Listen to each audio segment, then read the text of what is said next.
Hey, first and foremost for you guys, y'all look great, by the way. Everyone dressed up. You guys are looking fresh, looking fly.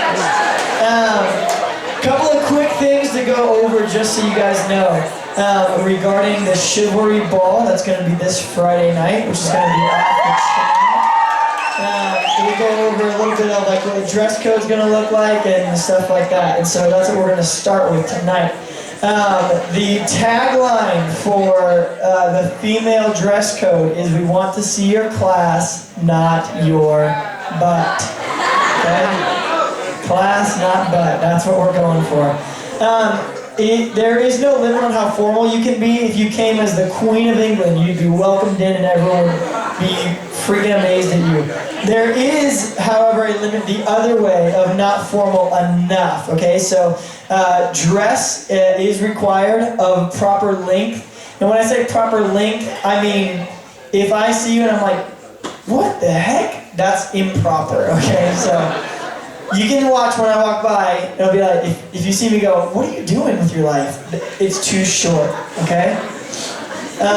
Rule of thumb, just, you know what? I don't have a rule of thumb because I don't know how that works, because some people have longer arms than other people. I saw a guy that had monkey arms one time, and his hands were like here, so I don't really know. Or if you have really short arms, you might not even wear pants, if your arms like up to here, so I'm not going to make a rule on that, just be wise with that. Friday night, this is what's going to go down. From 7:30, we are going to let everybody into the CHIVS Ball. One of the things that I'm going to encourage you guys to do, because we've been practicing it, is if you have permission to be able to go and pick them up from their house. That's going to be key. Okay, some of you are like, oh, that's crazy scary. It's a lot less scary than if you were like beginning a dating relationship with them, so this might be a really easy way. It also allows the parents of the female to practice that as well, because they may not have had that practice before. If that's not possible, your parents can also, without coming into the ball, they can stand outside, and then that introduction can take place outside of the edge. The edge is right over there. It's a huge room. Just so you guys know, the design for Friday night is phenomenal. It is incredible what this group has put together for us on Friday night. We're talking a 3-course meal. We have a live band called For All Seasons coming to play. I'm not quite sure how we pulled that one off. Some of you guys are like, For All Seasons? What does that mean? Just trust me, they're amazing. They took a break from their tour to come and play for us on Friday night. So they'll be here live, playing music so we can ballroom dance. Now here's the schedule for the night so you guys have it. A lot of things in between are going to happen during the actual ball itself. I'm not going to cover all those. But we're going to start serving dinner right after 7:30 with 200 people, and we're going to have a wait staff of 20 or something odd people that are going to be serving you guys all of your courses. It's going to take about an hour and a half to get everybody fed completely. In that time, you guys will be practicing everything that we've learned thus far. Okay, after that, we'll go into ballroom dancing. So what you guys are going to learn tonight, you're going to be able to practice it for 45 minutes, and then they're just going to open up to a concert. Then it's just going to be open dancing. Okay, so if you want to just hang out, if you want to sit at the table and watch other people dance because you're that guy, that's totally fine. If you want to try to find me on the dance floor, I'm going to be the guy going like this. I'm the white guy who never moves his feet when he dances, just one place. Hips can go wherever, doesn't matter, just feet never move, okay? I'm all about this. I'll show you my signature move, you guys can take it if you want to. You pretend like you're made eye contact and you're pointing with someone across the room. So you're hanging out, you're dancing, you're like, whoa! Hey! Hey! Everyone's like, he's so popular. I'm like, I know. It's crazy. Anyway, so that is the makeup of it. Also included, we're having a professional photographer named Kelsey Brewer. It's going to take all of the pictures for tonight. She's going to set up a kind of the same thing at prom where you guys can go and take your pictures. You don't have to take it with just your date. You can take it with a group of friends. And we're going to upload all of those pictures so you guys can have them the next day. Regardless, needless to say, this is an incredible, incredible night that's going to take place.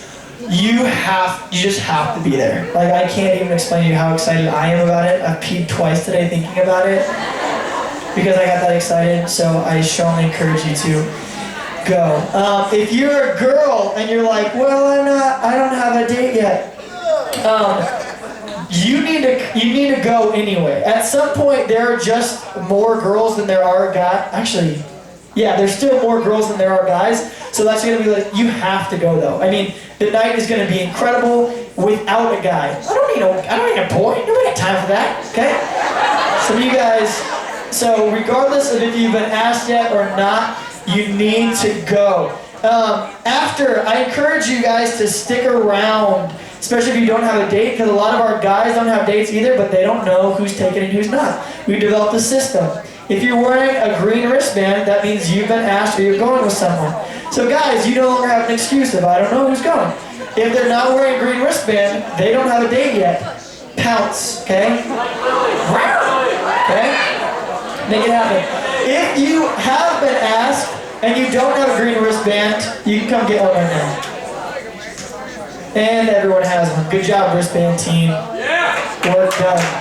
I have seen tonight already 4 couples get paired up to go. And if you're a girl or a guy and you're like, I want to go, but I don't know anyone, you let me know, and I'll play a little game called Matchmaker. Okay? I'll do work on your behalf. Okay? I got you, Reigns. I got you. Okay?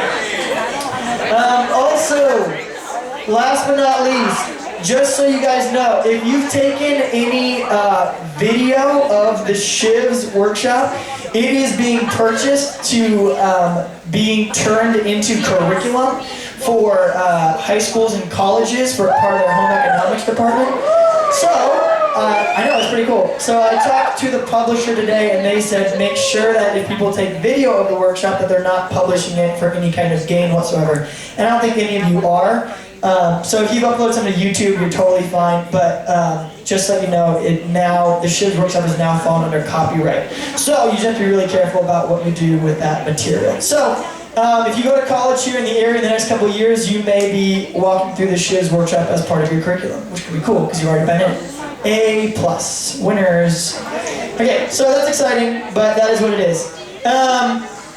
Last but not least, a couple of these things we got over last week. I'm just going to do a quick rundown. Then all the guys, the ladies can just move towards the front of the room. The guys, we're going to stack chairs. We're going to move to the side. The way that works is you don't stack them, then move them. You make base chairs on the sides, and then you put the chairs on them. Because once you have a stack like 10 high, it's really hard to maneuver across the floor. So we'll clear out this area, and then you can also spill out into the plaza if you want to dance outside. And we're just going to teach you some really basic dance steps. The cool thing is if you're here, you're already 10 steps ahead of the people who are too afraid to come and dance. And that is awesome. That is amazing. So, like I said, I thought it was really uncool growing up dancing, and then I realized everybody wants to know how, and then all of a sudden it became cool like 2 years ago again. And now everyone thinks it's the coolest thing ever. So, tonight you're going to get a jump start on all them. All in preps for this Friday night. If you know someone else who wants to go to the CHIVS ball and they're not here tonight and they didn't have a chance to get a ticket, you can talk to me and I can make sure that we reserve one for them if we haven't sold out yet. I don't think we have. We're really close to that. Anyway, ASAP, okay? Again, if you're finished, you walk up, you go, Chris, I don't have a date. I'll be like, hey, Jennifer, come here. Jennifer, you go with him, because he's cool and you're cool. Boom. Okay? So, and you're like, well, that's weird setting people up. No, it's not. It's fun, okay? No one's going to make you reproduce or like make out. Just go to a dance together. What are you pointing at? Lily, you want a date to the dance? Lily's Australian. And Lily's one of the coolest people ever. Are you taking her? Oh, I'm not going. I thought it was like for tonight. Oh. You want to dance with Lily tonight? Okay, Lily, you got a dance partner for tonight. Boom. It's always fun to be in the presence of true love. Just kidding, that's the opposite of what we're trying to do here. We're gonna get married now? Yes! One dance was marriage. We're at a Christian church. Flirt to convert. Okay? on. So, these are just the CHIVS dating quick tips, okay, to make any date a real success. All right, eat before you eat. We talked about this last week. Don't show up to your date starving. No matter what it takes, before you eat, grab a little snack. That means you're going to pay attention to what they're talking about instead of focusing on how hungry you are. Number 2, understay your welcome. What does that mean? That means if she expects you to be running for 3 hours, you be running for 2 hours. If she expects a certain amount of time, you make that less. Why? Because we all go by the rule of dynamics, which is we want what we can't have. So if you are infinitely available, you are somehow much less attractive. Guys and girls, it goes for both of you. So if someone says, hey, what time can you hang out Friday night? And you say, I've got all the time in the world. Not attractive. Give him a time frame, make him stick to it, make him know that your time is valuable. Okay? Not him. When I say him or her. I just don't want to go him, her every time I say that, so just assimilate. Talk about them. Everyone's favorite topic is? Themselves. Therefore, if they talk about? Themselves. They're going to have a much better opinion of? You. Exactly. Number 4, if it smells, don't do it. Give yourself home field advantage. Restaurants, places, locations that you understand. If it's her first time and it's your first time, that doesn't always work out well. Later on, the spontaneity of new places might be great, but for the first time, go somewhere that you know. Eat food that you know how to eat, okay? If you slurp everything under God's green earth, do not order soup, okay? Order something really simple. Not chicken fingers. Okay? It's a good point. That is really simple. I should have been more clear.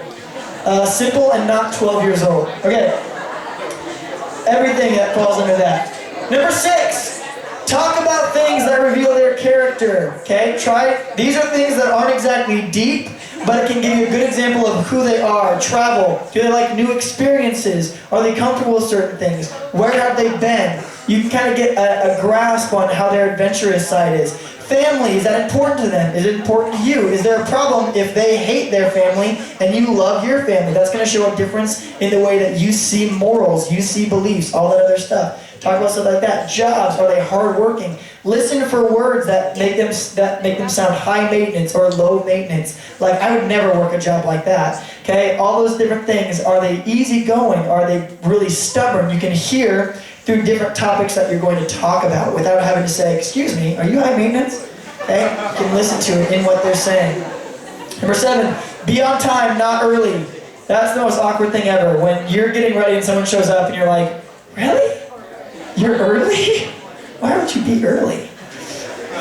Again, be unavailable at times. Shows priority, okay? So people have a problem with this. They think no matter who they're with or what they're doing, they're always reachable. Not cool. Okay? It also sends a signal to them. There's nothing more attractive personally than when I first started dating Paige and she was like, sorry, I can't talk tonight. Tonight's family time. Okay? That let me know something that was very important to her. It's very important to me. Okay? She's at work. Okay? That means she can't talk. Alright? That shows another thing. It shows her work ethic and everything. Church is, if she goes to church, if she's texting during a sermon that I'm giving, I will hit her with a microphone. Okay, it's just awkward. And if Jesus isn't calling, you hang it up. Contingency plan. This is about keeping it short in case it's a total crash and burn. If she sucks at life or he sucks at life, you're not stuck with them for the next 8 or 9 hours. Have somewhere to be. Let them know that you have somewhere to be and then stick to it. Okay? Always leave them wanting more. Don't discuss people. A very, very wise woman once said that great minds discuss ideas. Good minds discuss events and small minds discuss people. Okay? Don't have a small mind.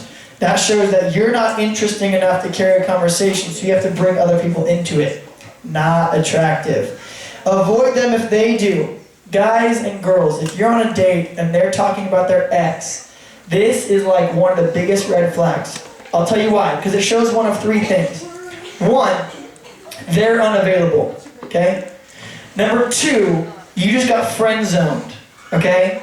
If I'm willing to talk to you about one of my exes, chances are I don't view you in that same light and you just got put in the dreaded friend zone. Does that make sense? You don't want that. And 3rd, they might be using past relationships in order to make themselves look better. That means they get validation from other people, from the relationships they've been in, from how good other people were, and that makes them feel better.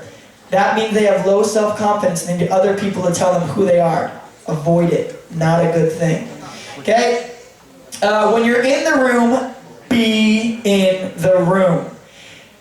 Rule of thumb, when you go on, especially on a first date, if you can't deal with the whole like not bringing out your cell phone or talking on it or answering it, leave it at home. Just leave it there, okay? When you're in the room, be in the room. Eye contact, paying attention. Let her know she's the most fascinating thing that could be happening at this point in your life, okay? She has to know that though. If you're checking your cell phone, that is even when friends do it when I'm hanging out with them, I'm like, I'm sorry, am I boring you? Because I can leave. And I'm like, forget you. Do it to my mom all the time. I'm like, forget you, Mom. I didn't mean to do that. Okay. Number 12, don't hear and talk, listen and respond. There's a difference between hearing and listening, yes? Yes. There's a difference between talking and responding, yes? Okay, the problem is, in our day and age, especially with social media, we are so trained to, all we do is we wait for our turn to talk. So you're going to do your little spiel, you're going to finish. When you're done, you take a breath. It's my turn to give my spiel. And then when I'm done, you give your spiel.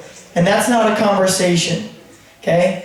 That gets into the area of one-upping, and at the end of the night, you don't know anything about each other because you're not listening, you're just hearing and talking. It's two very different things. I took a class, I minored in psychology in college, which doesn't mean I know anything about anything, but what the guy told me, the guy owns a six-figure counseling firm in Irvine.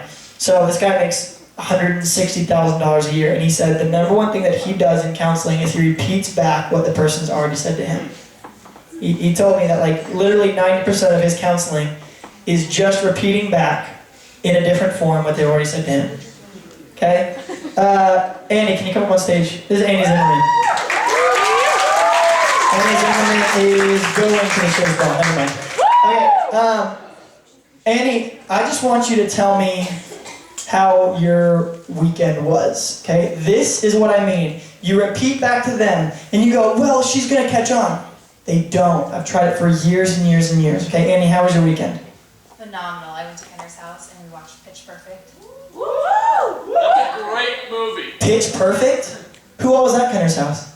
A lot of people. A lot of people in this room. Like Tyler, Hannah, Emma, Jacob, Christian, Dawson, and Shay. So there's a lot of people. Tyler, Hannah, all of them were there. So what did you guys do after you watched Pitch Perfect? Christian asked Emma to CHIVS.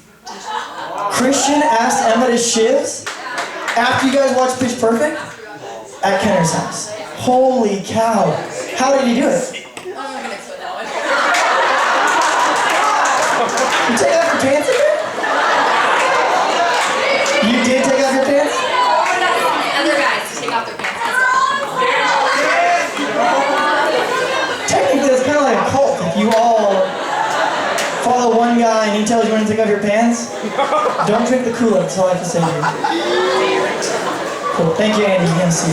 Okay, so you see, and that sounded like a very casual conversation, but it was just me telling her what she already told me back. But in her head, that means I'm really listening.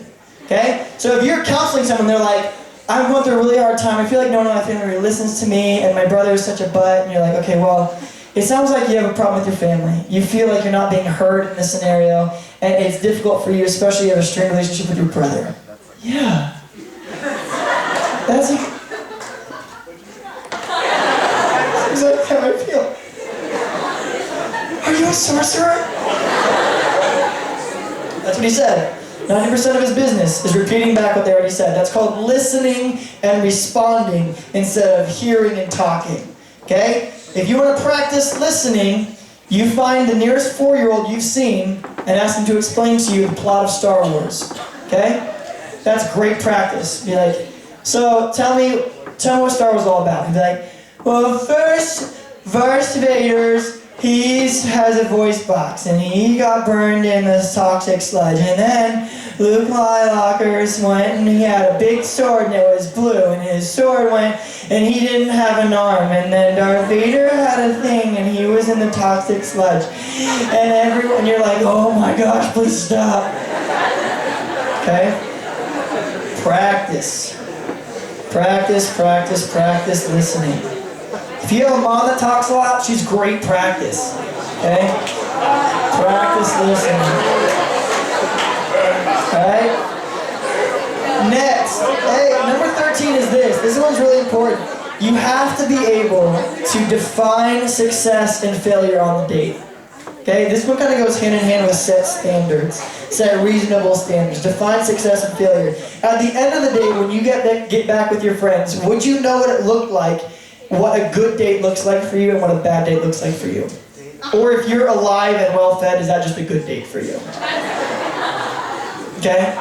You have to know what it is that makes a date good or makes a date bad. Okay? You can go, well, did he show chivalry? Did he open doors? Did he do this? Was he talking, did he ask me a lot of questions about me? Did he talk more about him? Was he focused on outside criteria, outside stimulation, all that other stuff? Set reasonable standards, okay? This has to do with your ethics, your morals, your belief systems. It's no use falling in love with a guy and then finally having the discussion after a year about like what he wants in life, and you want to be a mother of 9, and he kills children. Like, that's not going to work. So you have to talk about those things instead of just surface level. If your only way of wooing someone, or the only reason you're attracted to someone, is their looks, you are in for a scary, scary scenario when they stop looking the way that they do. You're going to be stuck with someone you have no idea who they are. Okay? Talk about these things. Set standards. Reasonable standards. I hear some weird standards, like they have to have a southern accent. Really? They have to be Australian. Apparently, for Lily. You are in the wrong country for that, Lily. A dingo! Put another strip on the body. Isn't that awful? That's all we know about Australia. So, Steve Irwin, huh? That sucked about him. And that's really all I know about Australia. You guys are like an island, right? So, anyway, last but not least, before we get into dancing, is this. The small things. You guys can practice this Friday night at the CHIVS ball. As a guy, anytime a female or an elder approaches you, you should stand up. Always. Especially if you're a guy. If you're a guy and you're sitting at a table, unless they're part of the waitstaff, in which case it's not considered etiquette to do that. If a lady stands up to go use the restroom, all the guys stand up too. So you're sitting down at a dinner table and she stands up, she's like, excuse me, she stands up, everyone else stands up too. Then you sit back down after she leaves. She comes back to the dinner table, you stand up again. Until she sits down, then you sit back down. I do this in my office with, I work right here. I do this in my office with like older ladies. If they walk in, you just stand up when they freak out. It's like you just painted Mozart or something. Monet is the word I was looking for. And I said Mozart, but he does music, not so much the painting thing. Monet, so they get astonished by that. It also prevents a situation where you loom over someone. So if I approach Christina like this, I'm not very comfortable right now. She's not very comfortable right now. Okay? So, being her elder, not that I'm really your elder, because I'm just Chris, the guy with the salmon shirt on. Okay? But as I approach her, etiquette would say that she would stand up. You want to try it? Okay, Natalie, you don't have any stuff in your lap. Okay, ready? So I'm like, oh, hi Natalie, how's it going? Nice to meet you. See, eye level. Boom. She's all, well, I'm an independent woman. I'll get on your level. I don't even care. Okay, we have a discussion. We're done with the discussion. She sits back down. And then I'm like, oh, by the way, one more thing. That's good. You said that. It's like a Lutheran church in here. Up and down and up and down. I can say it. I grew up Lutheran. Or Catholic. You know, whichever one. If you grew up Catholic, you're like, I gotcha. That guy was like, up, down, time to read the gospel. Now you gotta kneel. You're like, whoa, I lost 8 pounds today. And my hamstrings are huge. Okay. Small things. Jacket. Guys, always wear a jacket of some sort. Okay? You're like, well, I don't get hot. I don't get cold. She does. And girls are like, I'm cold. I'm cold. Okay? And if you have a really classy girl like I have Paige, she doesn't go, I'm just cold. She just sits there and then like she gets goosebumps and then she starts shaking and you're like, something's wrong. That's not supposed to happen. What does she want? So that's why if you see me, I'm generally wearing a jacket from around her because at some point in the night I know that I must give up jacket in order to give to Paige. Okay, so it's just having an arsenal ready. Okay? Insist, just hey, take my jacket, put it around them. Okay? Don't zip it up or anything. Just sit still, it's gonna be correct. It's my favorite jacket. Okay, just put it around their shoulders. Don't make a big deal out of it. Don't be like, excuse me everyone, my date is cold. It's time for me to show chivalry. Okay? Nothing's less chivalrous than telling someone that you're chivalrous. Okay? It's kind of like being a lady. If you have to tell someone that you are, you're probably not. It's like being in control. If you have to tell someone that you are, you're probably not. Okay? Don't worry, I got this handled. No, you don't. That means you absolutely don't. Okay? Stand for women, jacket, wait for her food. Guys, I know this can be hard sometimes. But it's common courtesy to wait till everyone at your table has been served prior to you beginning to eat. And you're like, well, it's going to get cold. That's fine. There are bigger issues going on here. I'm not going to eat cold food. What am I said? Calm down. If someone else at your table, they'll probably give you permission, in which case it's completely okay to do it, especially if it's the host of the table. If they say, no, please eat while it's warm, you go, thank you kindly, and then you can eat your food, okay?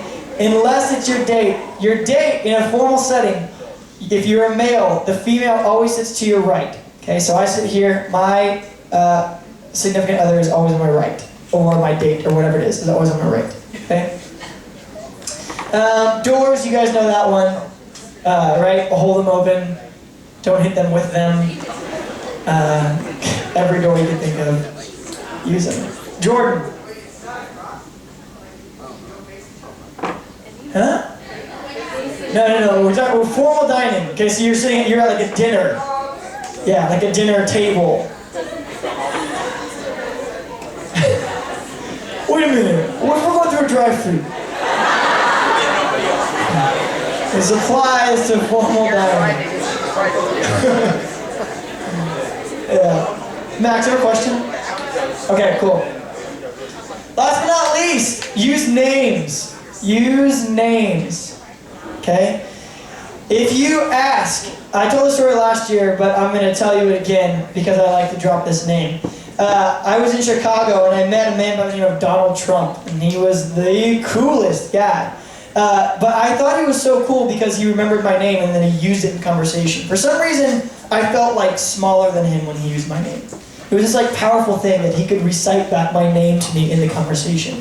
I was like, Mr. Trump, it's so nice to meet you. And he's like, what's your name? And he's got like the, excuse me, what's your name? You're fired. Okay. I was like, my name's Christopher and I'm from California and I was just coming.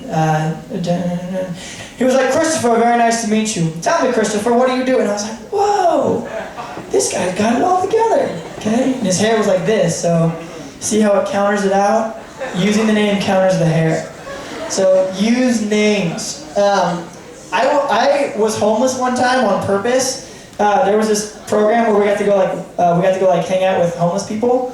But I was like, you know what? That's lame because I can go eat whenever I want to. So I gave all my clothes and all the stuff that I brought with me away, and then I just was homeless for 2 weeks in Lincoln Park in Long Beach. I don't suggest this.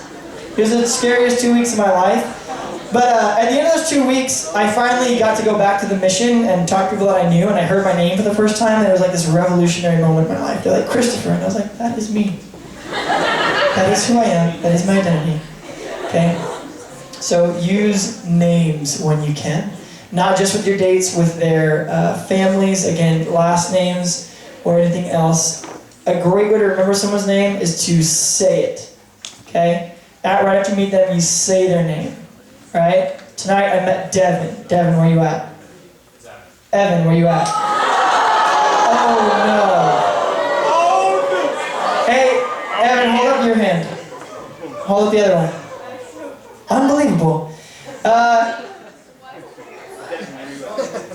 Where's your wristband? I haven't? I'm not going to shiv with you. Evan, I'm holding this for you, right here, okay? By the end of tonight, Evan, you know how tall you are? You know how good that is for the female population, how tall you are? Do you understand that? This is a positive thing. This is yours. This belongs to the date that you're going to take by the end of tonight, okay? You see these two things right here? These are yours. I'm just going to throw this out there. At the end of the night, if these are still up here, I don't have a way of threatening you, but I'm going to do it. Okay? Don't let it happen. You going to do work? Good. They're right here. Good. I like them. All right, with that being said, are there any guys in here that haven't asked someone? Raise your hand if you're a guy and you haven't asked someone. Okay? Loud and proud. Loud and proud. Alright. This is me taking a mental picture of you. I now know who hasn't asked anyone. By the end of tonight, there's probably like 10 of these left, 15 of these, 20 of these left. Gone. I just want to see them gone. Gone. Okay? You can make someone's night. Okay? Take them to the CHIVS ball. Do work. With that, guys, we need to clear the dance floor. So, put one chair against the